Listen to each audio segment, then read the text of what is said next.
यहाँ पर तशरीफ फरमा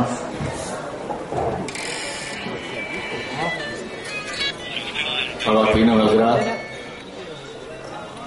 मुअज़्ज़िज़ बुजुर्गवार, नौजवान, प्रेस के साथी और इस स्टेज की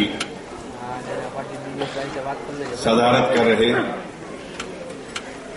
आज के इस प्रोग्राम की मोहतरम जनाब जावेद भाई पीरजादा साहब,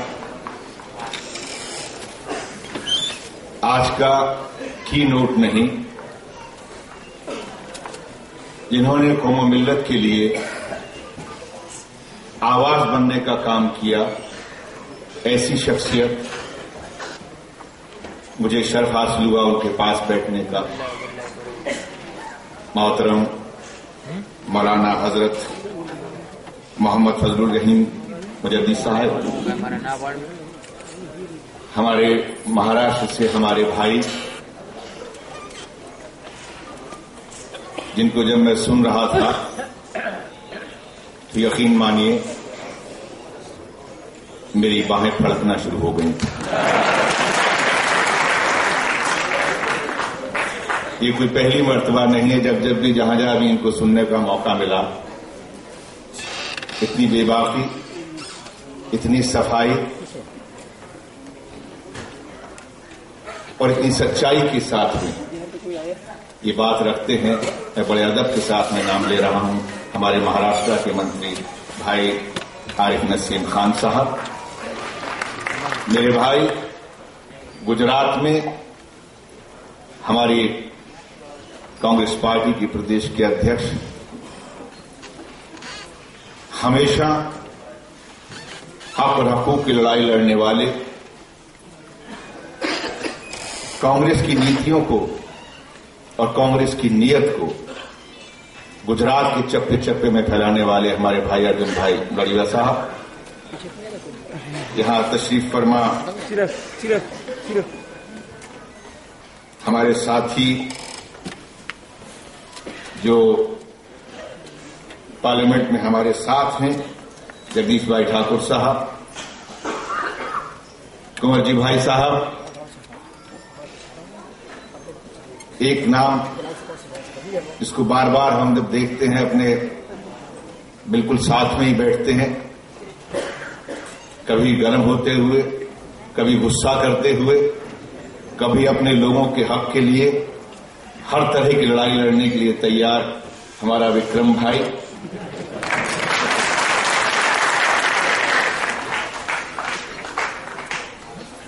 और बहुत हजरात यहां पर है, इंद्रनील साहब, तमाम हजरात जो यहां इस मंच पर बैठे हैं, उन सबको अदब के साथ में सलाम करते हुए, नमस्कार करते हुए आप सभी हजरात को अस्सलाम वालेकुम।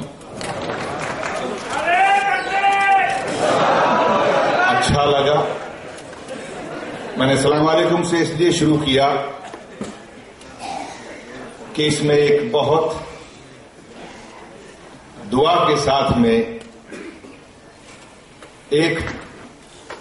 जब एक ऐसी हस्ती यहां पर मौजूद हो जिनका जुड़ाव दीन के साथ में हो, तो ऐसे लोगों के बीच में वो बात कहना जरूरी हो जाता है कि तुम सब सलामत रहो। और शायद ये आपने और आपके मजहब ने सिखाया कि जवाब में कहा जाता है वालेकुम सलाम, कि आप भी अल्लाह की तरह सलामत रहें। ये बहुत बड़ी बात है, जहां ये कहा जाए सलाम वालेकुम, सामने वाला कहे वालेकुम सलाम।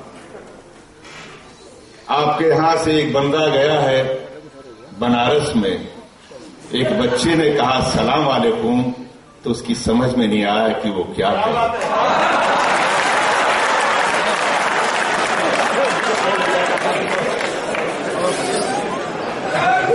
मुझे बहुत अजीब लगता है, ये पीरों की धरती है, यहां पर पता नहीं कब से यहां पर लोग आए, दुआएं दी, कम से कम आप लोग उनको शऊरी दे देते तो समझ जाते।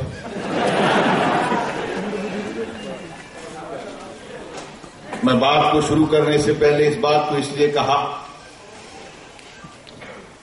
कि हमारे भाई यहां पर कह रहे थे, महाराष्ट्र की बात की। महाराष्ट्र में भाई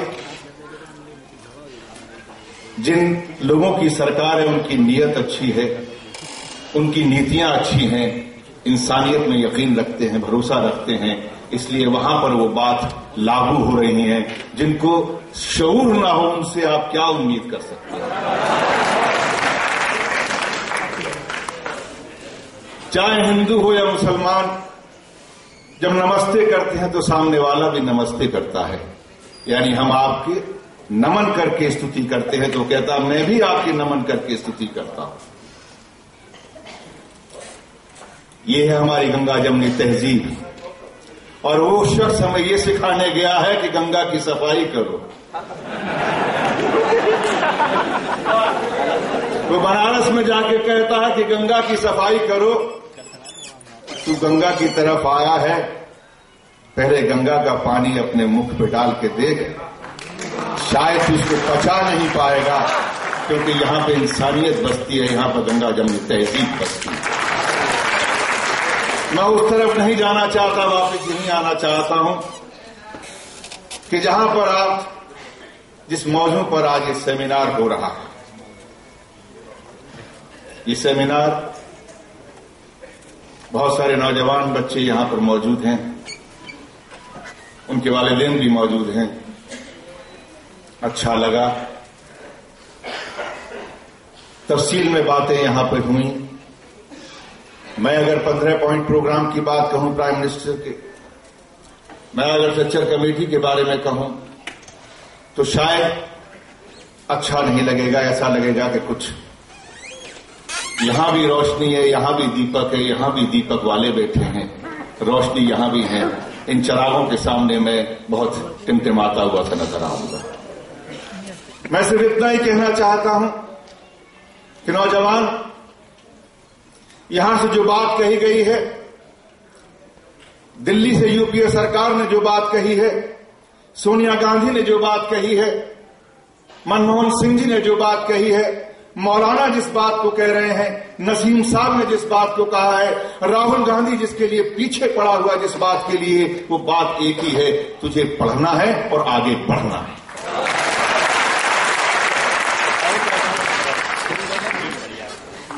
जानते हो क्यों? ये कोई इत्तेफाक ही है, 12 साल होने को आ रहे हैं, 2 महीने रह गए हैं, 2 महीने रह गए हैं, फरवरी में 12 साल हो जाएंगे। मैं आया था अहमदाबाद, रात को आया था, शहर में जाने के लिए जाने नहीं दिया, सारी रात हवाई अड्डे पर ही रहा, सुबह वहां से भगा दिया गया। लेकिन जाने के कुछ दिन के बाद एक चेहरा टाइम्स अमेरिका की एक मैगजीन में देखा था।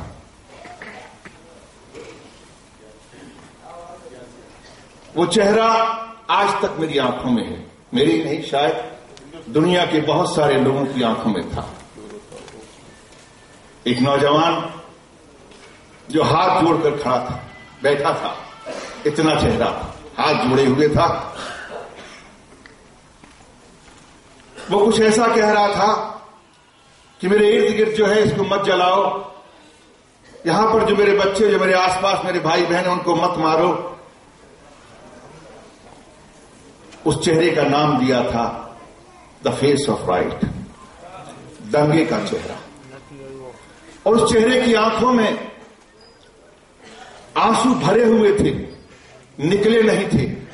वो निकले इसलिए नहीं थे, वो कमजोर नहीं था, वो बेबस था। वो कमजोर नहीं था, वो बेबस था। वो देख रहा था कि आसपास का माहौल मेरी जरा से जुर्रत करने पर यहां क्या हादसा हो सकता है।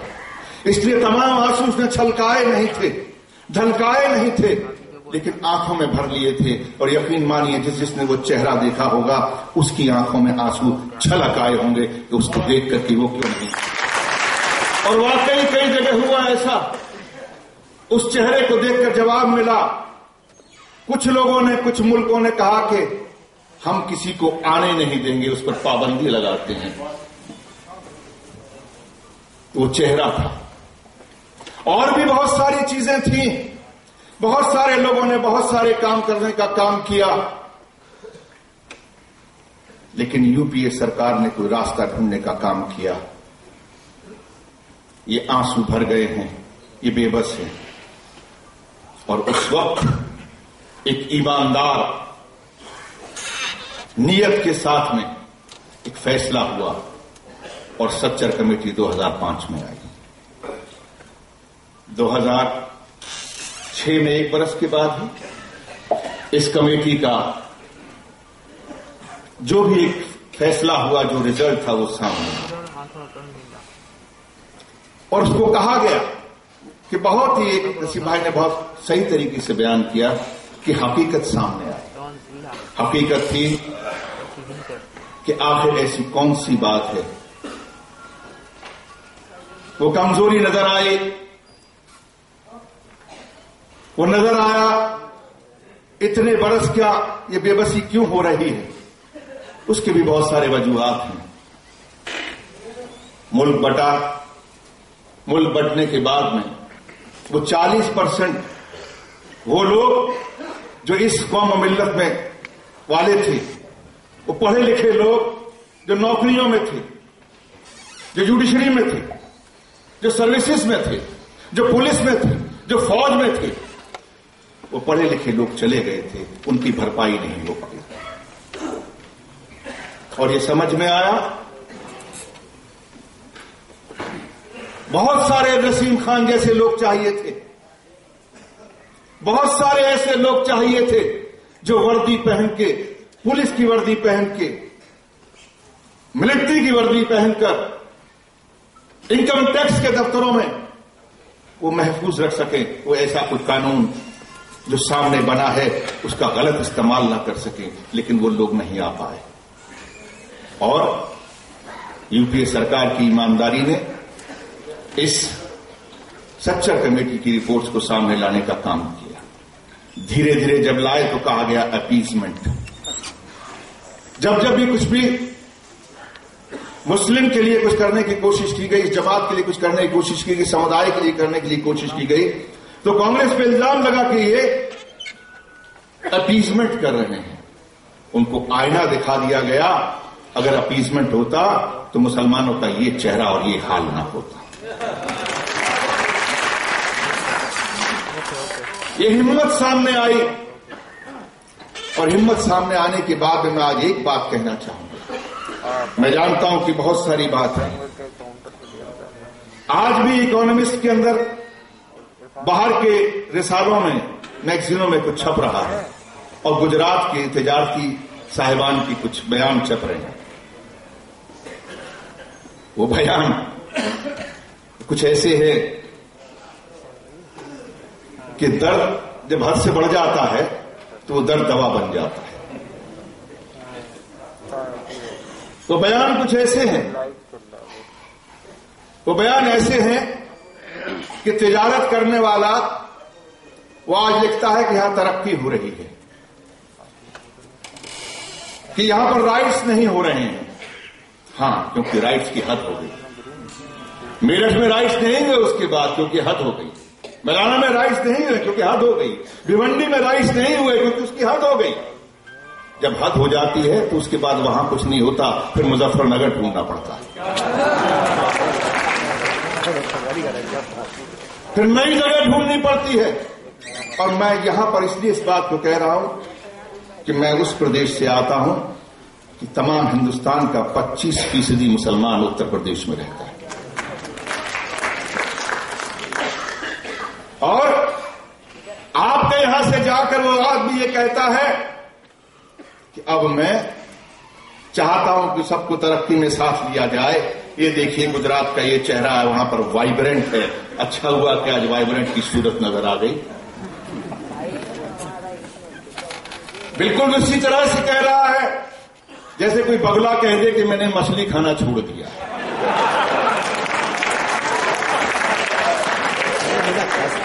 और याद रखो, ये बगला अगर कह रहा है कि मैंने मछली खाना छोड़ दिया है, तो वो चाह रहा है कि मछली जरा आती रहे, फिर इकट्ठी जब हो जाएगी तो मुझे आसानी हो जाएगी।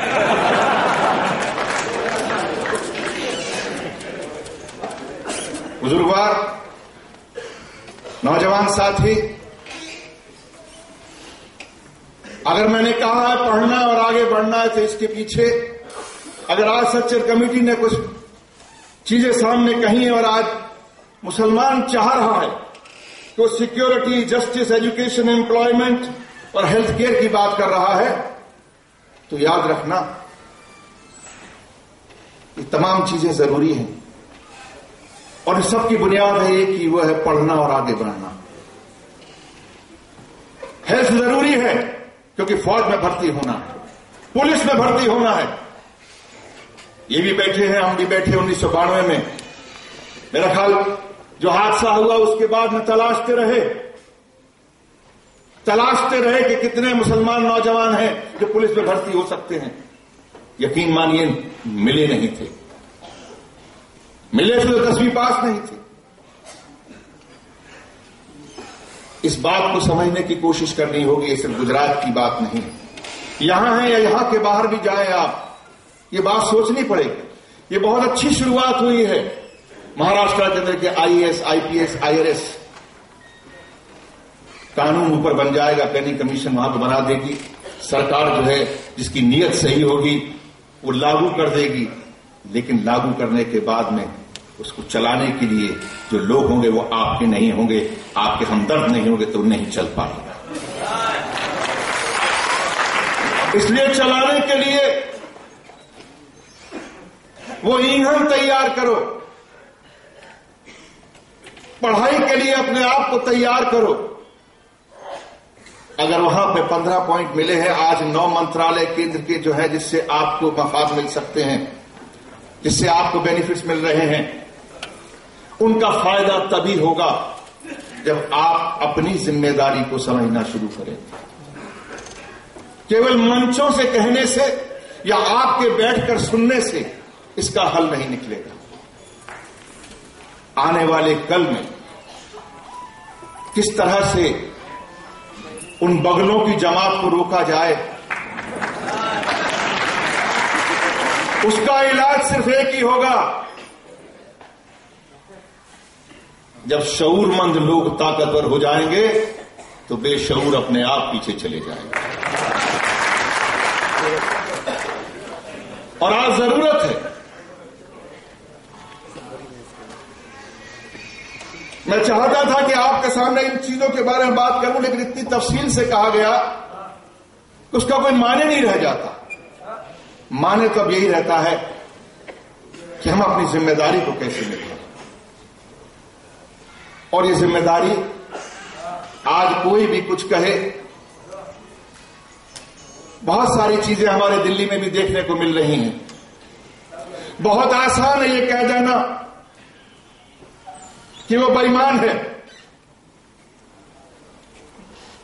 बहुत आसान है ये कह देना कि मैं ईमानदार हूं।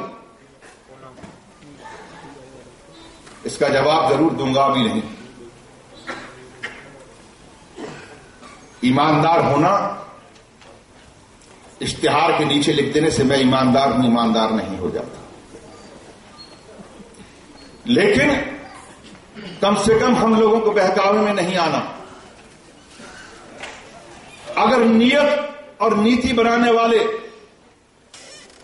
उनकी नियत सही नहीं होगी तो याद रखना ये प्लानिंग कमीशन तक पहुंच नहीं पाएंगे। मौलाना, मैं ये आपको दावे के साथ में कह सकता हूं।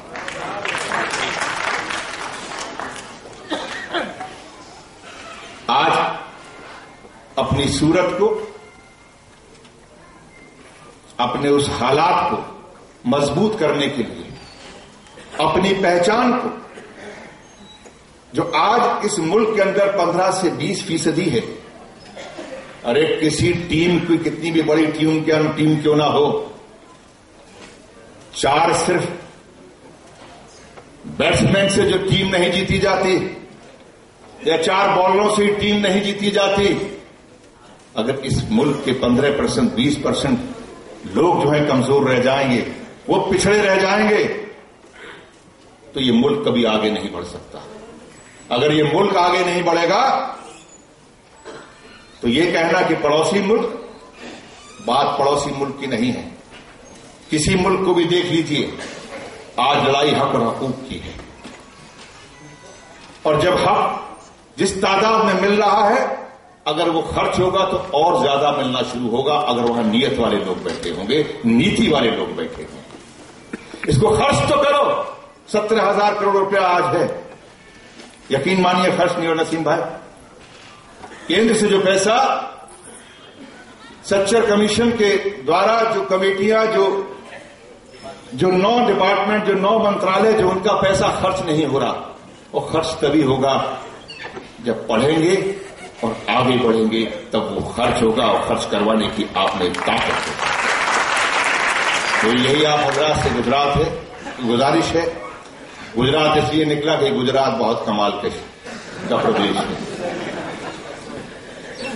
हम आएंगे, अर्जुन भाई बुलाते नहीं है, बुला ले, मैं तो यही रहने को तैयार हूं।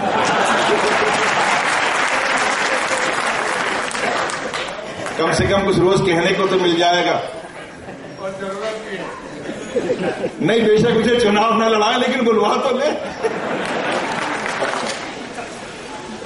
ये सच्चाई है। और आप सबको भी मैं पिछले चुनाव में देख चुका हूं, इसलिए बहुत दर्द के साथ में मैंने कहा है। मैं समझ सकता हूं कि मेरी जरूरत ज्यादा जरूरी है, मेरी जरूरत ज्यादा जरूरी है। मैं समझ सकता हूं, ये ख्याल अपने आप में बहुत अच्छा है, और खासकर यंगर जनरेशन के लिए। जो जनरेशन, जो नस्ल अभी 5-10 साल के अंदर बड़ी हुई है, सोचने के काबिल हुई है, उसके लिए मेरी जरूरत बहुत बड़ी है। लेकिन मेरी जरूरत जब मेरा परिवार होगा, मेरा घर बसेगा, तब मेरे घर की जरूरत नहीं समझ में आती है। जब मेरे घर की जरूरत पड़ेगी तो उस वक्त मेरी जरूरत कहने वाला कमजोर हो गया होगा। इसलिए अपनी जरूरत को समझने की कोशिश करो, और आगे एक व्यक्ति के साथ, एकजुटता के साथ, यकजहती के साथ में बढ़ने का काम करो। एतमाद अपने अंदर रखो। जब जब आपने फैसला किया है, दिल्ली के तख्त बदलने का काम किया है, यही बात कहकर खत्म कर रहा हूं। बहुत बहुत शुक्रिया आप सबका। आदाब। जय हिंद।